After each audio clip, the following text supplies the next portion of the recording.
Well, hello everyone and welcome back. Today I have the pleasure and honor of speaking with Professor Henrik Høgh-Olesen. Henrik is a professor of psychology at Aarhus University. His fields of interest are existentialism, phenomenology, ethology, comparative psychology, behavioral and evolutionary psychology, cognitive archaeology, and prehistoric art. He has published 14 academic books, and most recently among those books are The Aesthetic Animal, published by Oxford University Press. And there is, by the way, an interview about that book by a fellow YouTuber. The channel name is The Dissenter. And I will provide a link to that interview also in the descriptions of this video. He also has many scholarly articles. In addition to those, Henrik also has written works of fiction and drama, which maybe we will touch on a little bit during this conversation. I invited him to this interview after seeing the recent article in Theory and Psychology, which is titled Existential Moods as Resonances of Being, Anchoring Existential Psychology in Nature. Nature there is one of the major keywords. This article came out recently. I encourage you to check it out if you're interested in the topic. So welcome, Henrik. Thank you for accepting this invitation, and very nice to meet you. The same. Shall we begin? Yeah. So the first question I wanted to ask you about this article is, I'm wondering how it fits within the larger context of your scholarship and your other interests. How it fits within the broader overarching framework. Yeah, well, where do I start? Well, being a Dane, Kierkegaard and existentialism has been part of my upbringing. I started to read about Kierkegaard when I was in high school and was interested. I didn't understand very much about it, but it was intriguing enough for me to keep on reading it. Later on in university, my seniors, the professors that taught me, were all phenomenologists.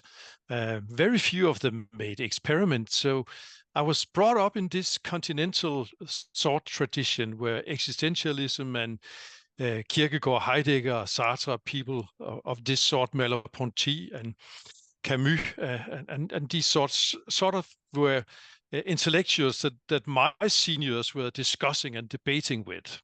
So in that way, I was, I had to read these guys, even if I didn't want to, I would have to do it because this was how to go by in these years.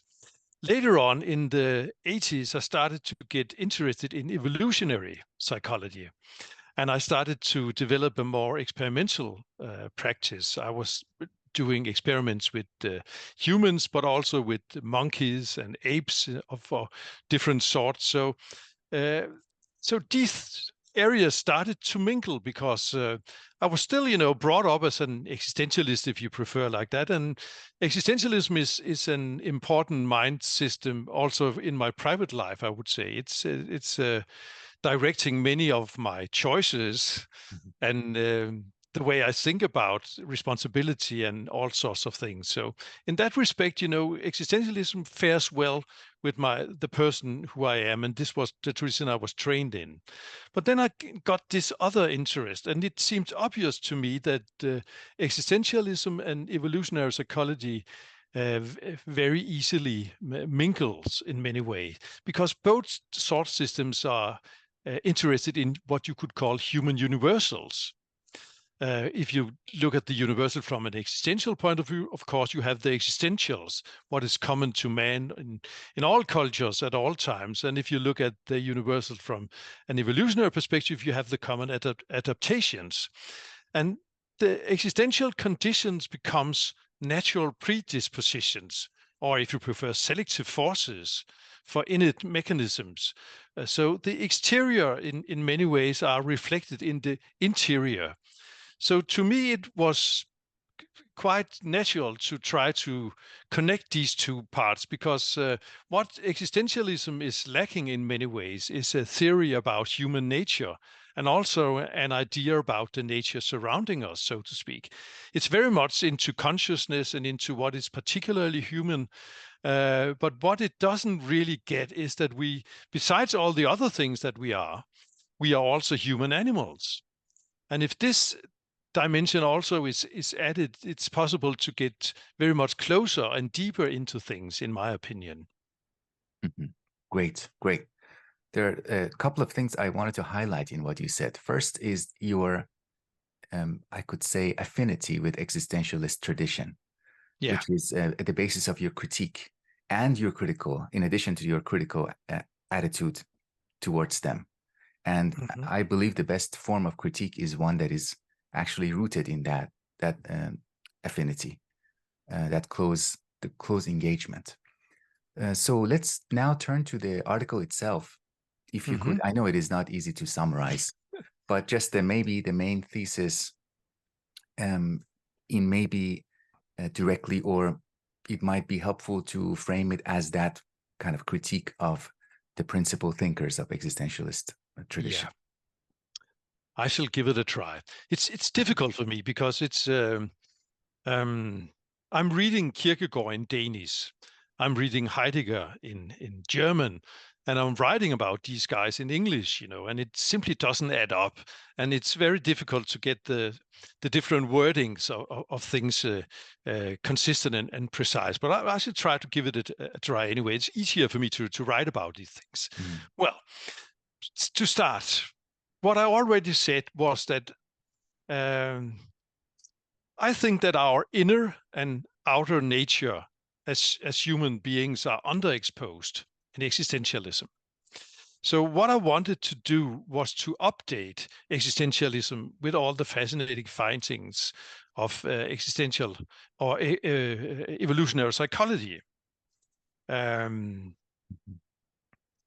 Also, I'm a bit disappointed about the ontology of existentialism, and a bit provoked also that Heidegger goes by saying that what he has developed is a fundamental ontology.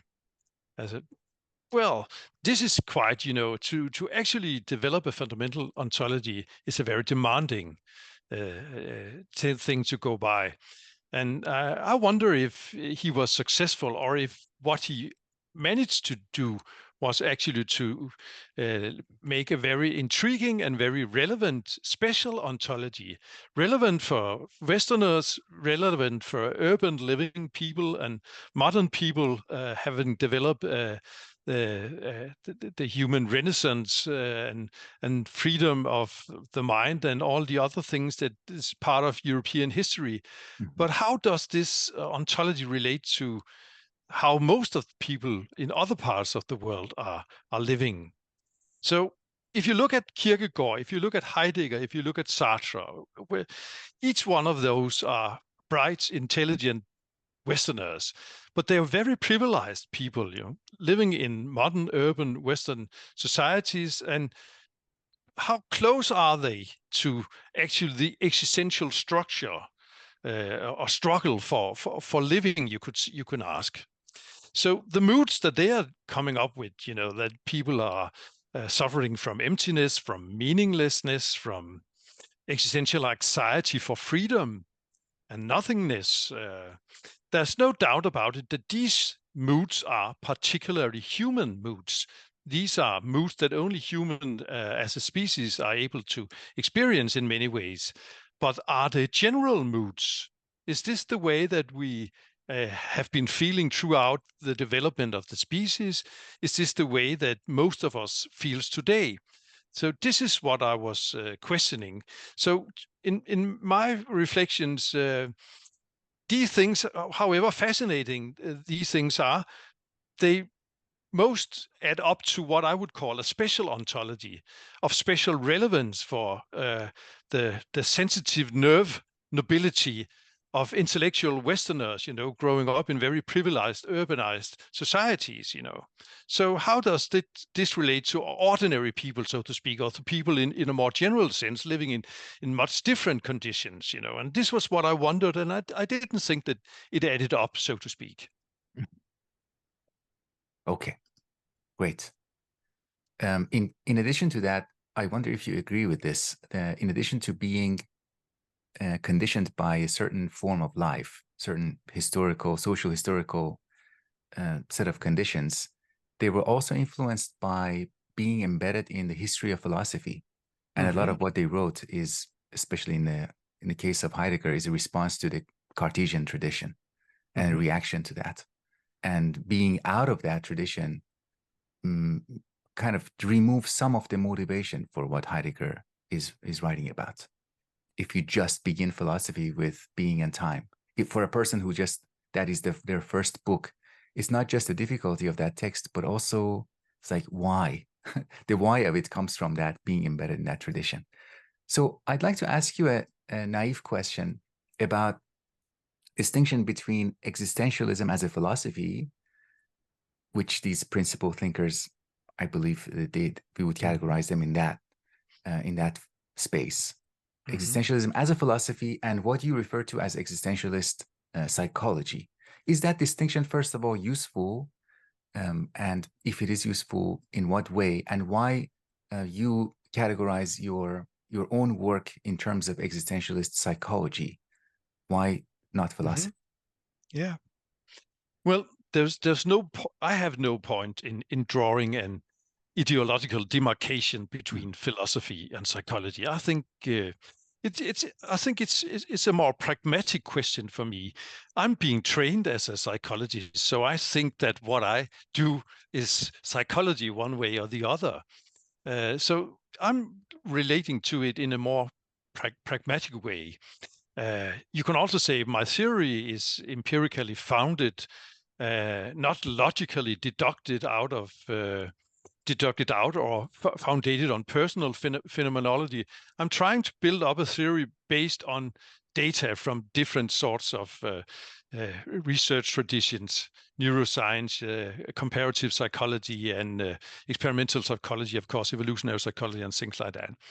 But you might well say that the things that I'm speculating out has a philosophical oeuvre.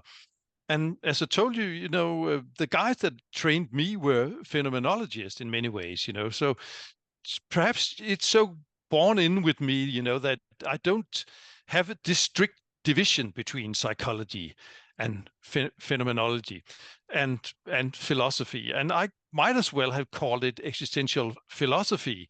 But being a psychologist, pragmatically, I think that what I do is practicing psychology the way that I know to do it. So Since you mentioned, no ideological demarcation here. Okay, but I do sense in your descriptions, both in the article and in just now that you were discussing, I do sense a psychological sensibility. For example, when you talk about these sensitive individuals, their sensitive nerve, and how how that is a product. So when somebody speaks like that, they're prioritizing attention to the mind of the philosopher rather than the philosophy itself. So with regard to your critique of existentialist thinkers, I'd like to play the devil's advocate for a moment and say that rather than your position, which is you are pointing out that the narrowness of their work, that because they were shaped with the narrow historical, social conditions, cultural conditions, what they call fundamental ontology is actually a small area of what ontology can look like. But what if, this is my challenge, the devil's advocacy, what if because of their condition, because of their privilege, they gained access to an area that is actually universal, and the rest of humanity just doesn't have access to that? And if we could, we would also realize. So leisure that they had as an academic could be, I mean, according to this challenge, could be a precondition for that fundamental ontology. So I was curious how you would respond to that if the question is clear. Do you know what I mean? Yeah. Okay, I think, well, what you're saying more or less, is that if we all have the same amount of time, and if we don't have to struggle for existence, but are able to live privileged worlds, as Sartre and Heidegger and Kierkegaard did, then we all would come up with this ontology. And in that way, it is a fundamental ontology. Well, Yeah. it could be. It could be. But I think you have to start your ontology from another streak. You have to start with what are the basic conditions for being human, not only privileged, Westerner, but what are we? And in many ways, we are primates to start. And what does characterize primates? Primates are incredibly curious. We are incredibly neophilia. Neophilia, the attraction to everything novel and new, and the enticement to go explorative to our world. This is very much a part of the way we are built as humans and as primates. And then again, we are hunters, but before we are hunters, we are prey, and we have been prey for millions of years. And today, many of us still are prey as soon as we go out in the wilderness. Living in cities, we can have this privileged idea that nature doesn't mean anything to us anymore. But being alone in the wilderness, and I'm close to Sweden and Norway, and sometimes I go traveling and wandering around, totally without internet connection, without phone connection, alone in nature for 2 or 3 or 4 days, And I can assure you, if everyone would do this experiment, everyone would, in their own bones, immediately know that we are very much connected to nature, and suddenly that nature has a very demanding place in our world. And very soon you start to think in animistic terms. You start to deal with nature in negotiating, and you try to appease nature, and you're starting to listening to the wind moving the leaves, and giving this wind moving the leaves all sorts of interpretations. This could be this could be that, and whatever, So nature is very much living in your inborn dispositions, So I think in any respect, we have to start very much more basic by being these animals, And being prey means that you are put in a tense vigilance, and this is part of the basic moods that I think are ruling humans, the part of the resonances of the existence that we are living. A tense vigilance, a bivalent alertness, I've called it. And one of the parts of this bivalent alertness is this tense vigilance, being a prey, being sensitive that something or somebody are watching you. Having only one perspective out in the wilderness, you are only able to see one thing, but you have a quite clear expression that you're seen from all parts of the world, nature's unlimited gaze on you, so to speak. And this is a very strange feeling. So you feel very much, exposed to the conditions, and it brings in you a very tense vigilance. You can say the primal anxiety is a fear of being annihilated. Very basically, the anxiety that something vital has been overlooked in this wilderness, of information that is all around you. So, and animism is the opposite of that the world is meaningless and that the world is empty. Animism is hair-raising significance. Everything is important. And this is actually, the existential mood that you comes in when you're out alone in nature, that everything is important. So you have these two basic relations, I would say. We have to start with that we are we have a very high optimal stimulation level as creatures. We are neophilic creatures, And on the other hand, we have this tense vigilance. So intent, curiosity, tense vigilance. To me, this is a very much more basic, common for all people, a starting point, so to speak, for an ontology. If this ontology has any pretenses of being, a fundamental ontology instead of a special ontology. Mm-hmm. So this is my critique. Mm-hmm. Mm-hmm. So rather than, so for example, you point in the article, you point to how Kierkegaard describes anxiety, and he describes it in terms that are too vague, too ambiguous, too general. And what you like to do is to trace that general anxiety to something more specific that is related to our nature and to our natural history. Exactly, and to flesh it out more. Yeah, he gets the duality. He's also has also put us in a bivalent position, so to speak. What he calls the anxiety. He has this thing about anxiety being an antipathetic sympathy and a sympathetic antipathy.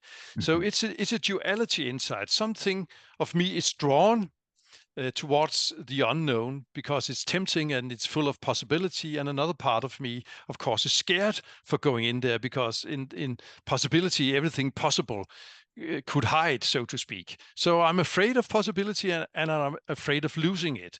So what he does is relating this duality to the fact that humans are body and mind, nature and spirit, and things like that. And this is okay, but today we are able to be very much more precise about this body and this spirit. And this is actually what I'm trying to do. I'm trying to anchor these things on more concrete, basic levels than being abstract and saying body and mind. Mm-hmm. Mm-hmm. What's in this body, what's in this mind, and how does it relate to the species evolutionary history? What are we built to?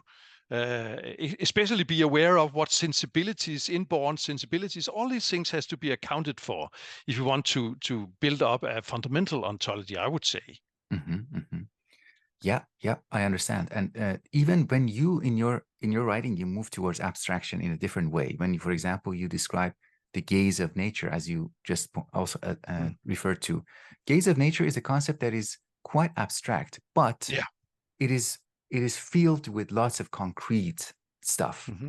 It's not just floating without connection to concrete reality.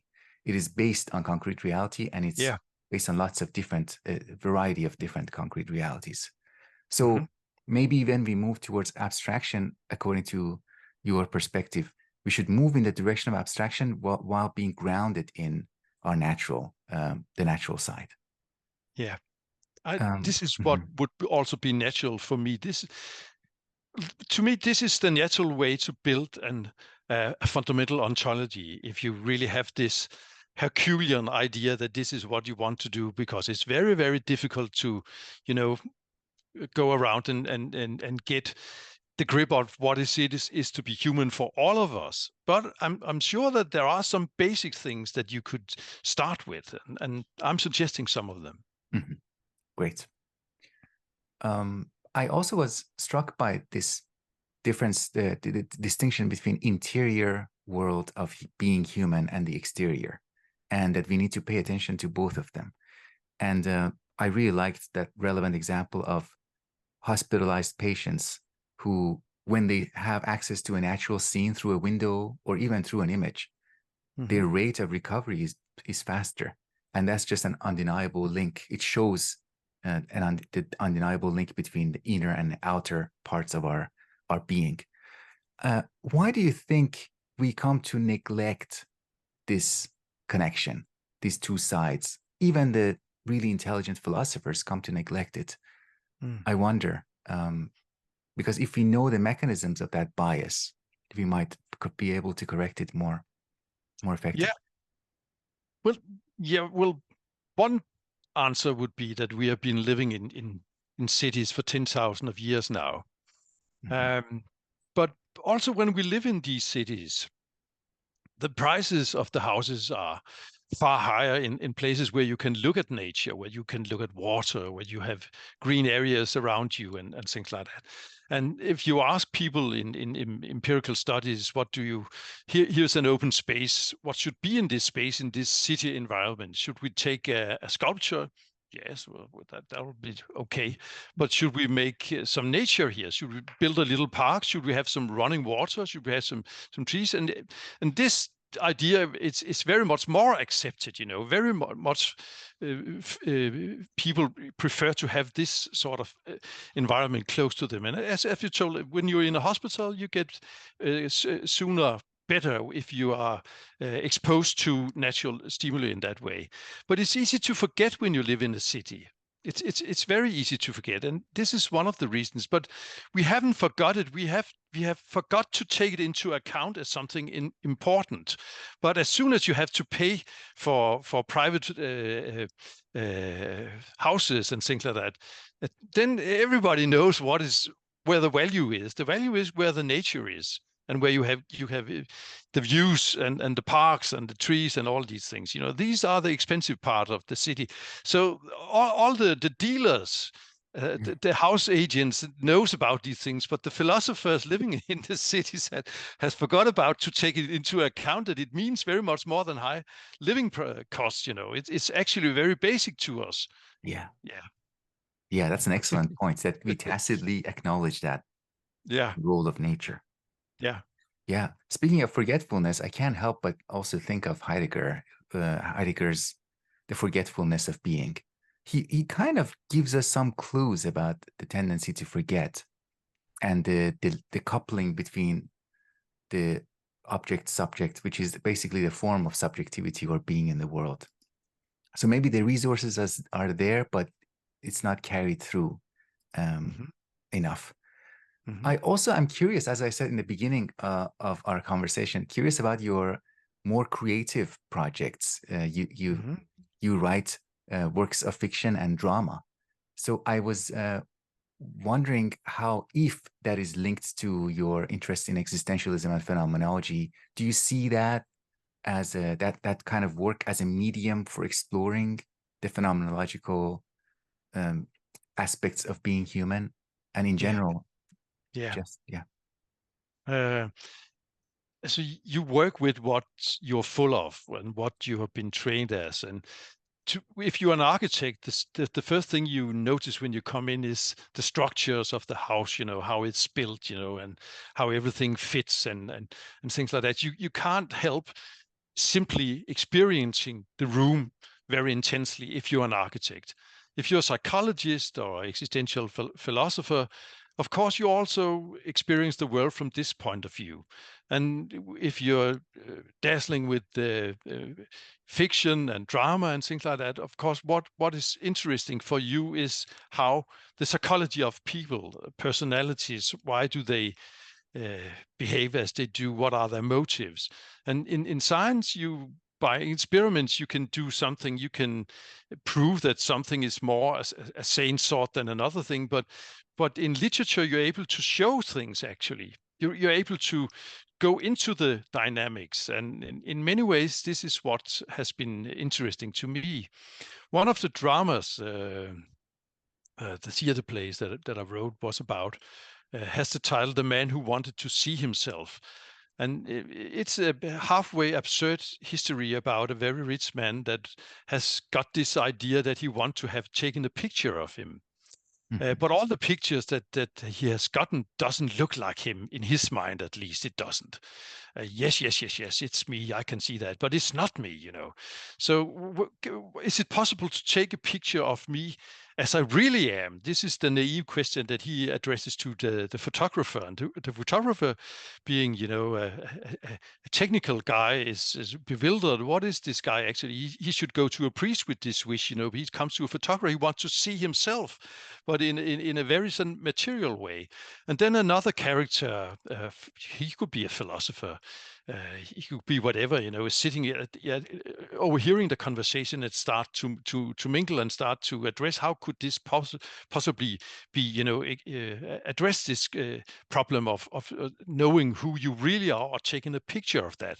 Should photography, should painting, what way should you go, and what should the motive, in what situation should you be put, and all sorts of things, So this is fiction, and this is strange, privileged characters, who don't have to make a living, who can sit in a restaurant talking to each other, That's right. These are the conversations that we could have, and these conversations are funny to go through, because of course you can learn something about yourself and the world from this position. Yes.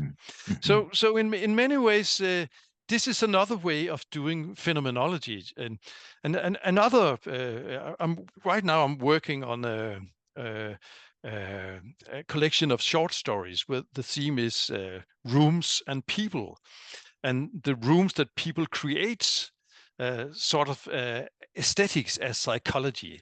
This sort of person is living in this room, has surrounded him with these things, There is this atmosphere when you go into this room, you're overwhelmed by this experience and things like that. So it's interesting to see how we materialize in the way that the aesthetics that we go by, and how we arrange a room. And there's also a lot of psychology in just coming into a room and looking how this person, how this animal has made his den, so to speak.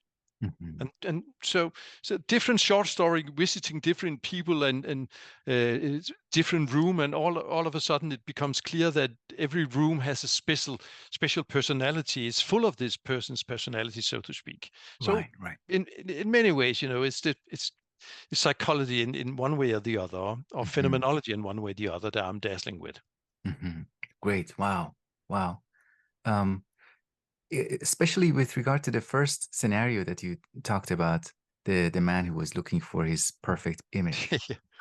And you also mentioned that state of being privileged. What is really fascinating is, even when human beings are in a state of privilege, it's not that their pains and sufferings are removed. They get they face, or they get inflicted with new forms of pain and suffering. It's like that privilege allows them to confront new problems.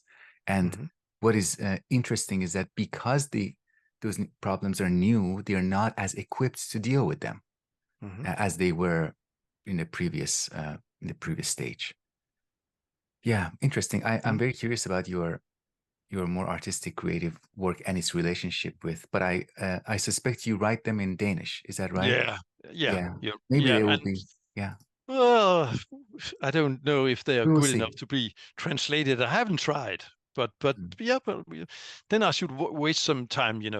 This is so, it's I'm enjoying doing it. If I have to translate it, it's not natural for me to write in English. It takes a hell of a lot of time for me to write in English, and I have to have specialists to go through it. And so it's very much more playful to write in your own tongue. Yes. So I should then it should be more part of it. Would be a bit more like work if I had to translate it. So, absolutely. but perhaps if I get some time, perhaps I will give it a try. Yeah, that itself is telling that our relationship with language is parts of it we can't really decide. So, other than the short stories, could you tell us about what you're working on, or you're planning to work on in the coming months and years? Yeah. Right now, I'm trying to go into the phenomenology of self-deception inside the mind of a self-deceptor, so to speak. And what is interesting is that I could lie to you. This is no problem. But how is it possible for me to lie to myself? The one that lies and the one who's lied to is one and the same person. And how does I hide away the things that I don't want to know about? Because every repression, has to go with a selection. Every selection demands some sort of consciousness. So some part of me definitely knows what I'm hiding. But how is it hidden? Yeah. And this is an interesting question, because we people do it all the time, you know. And I start with the concept of repression by Freud, and try to show that this is moves into very logical problems, you know, because an unconscious defenses is a contradiction in terms, I try to show. And in order to understand the unconscious, you actually has to understand what consciousness is and how a thing becomes conscious. And in that way, it's also possible to understand how you are able to keep something out of consciousness. And Sartre's concept of bad fate is also brought in, and another guy, Fingerette, another philosopher, is brought in, and then I try to make an explanation that also draws in core affects, you know, because you have to go to a pre-reflective moment where this thing, you know, actually is, I get away with this thing, you know, I put it away because it's too hurtful to acknowledge it. And this is the pre-reflective moment that we have to understand. And this moment is conscious to a certain degree, but we have to be precise about what sort of degree, in what way is it conscious, because it's definitely not unconscious, but it's not conscious in the way that it's fully lighted by the clearness of the sun, you know. It's more in the shade, but it's definitely something that I know and something that I do. I'm the agent, you know. So in that way, repression is self-deception, and I'm the self-deceiver. So this is interesting to me. And also, if you can go by doing experiments about these things and see if you could put people in to actually show that now, when this scary thing is popping up, core effects are released immediately, you know. So Yeah. this is Yeah. one of the things that I'm working with. Another Wow. thing that is has been going on for some years, and perhaps it's going to be a book. I'm interested in the mind and personality of Hitler. And why should I waste more time on this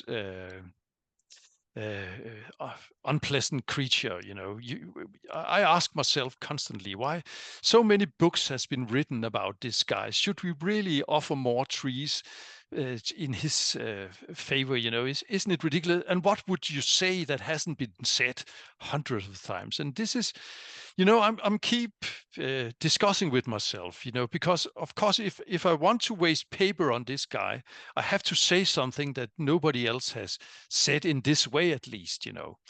And sometimes it seems to me that I'm actually able to say something about his personality, about his mind, about his psychology that hasn't been said, and also to support it in grounded in many ways. And the next moment, it seems like it disappeared between my hands again, and then he becomes, you know, of course he's a psychopath, you know, but that doesn't, this, when people has tried to put diagnosis on descriptions or on his personality, this is one of the things that you can call him. Yes, but there are many psychopaths in this world, and there was only one Hitler, you know.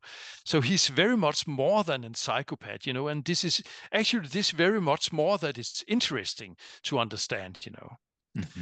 And so perhaps it's going to be a book about the personality psychology of understanding him, or the phenomenology of trying to go into this twisted, strange mind of his, is intellectually challenging me. And then I'm annoyed with him at the same time, and don't think he deserves another book. So you know, Yeah. this is the dilemma that. Yeah. No, knowing a little bit about your writing style, I know that when you write, you're in touch with, you kind of, you maintain an awareness of what is going on at the moment in the culture and the cultural issues that people are paying attention to. And I believe that when you write such a book, it will be connected to our current issues with immigration, refugees, wars, and thinking about nationalism. So from my, on my small part, my single vote, I will vote for you to write that book. but it's up to you. Of course, time will unfold, and we'll see the results. So I will leave the link to your Aarhus University webpage for our viewers to see. As I said, also at the other interview. I look forward very much reading more of your work. I found this article very engaging, and thank you very much for accepting the invitation and engaging with this interview, Professor Høgh-Olesen.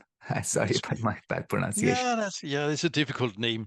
It's been a pleasure. It's very inspiring when somebody is interested in your work, and it makes you humble that somebody actually takes the time to ask you a question about what you do, and this is why we do it. So it's been a pleasure. So thank you very much. Thank you.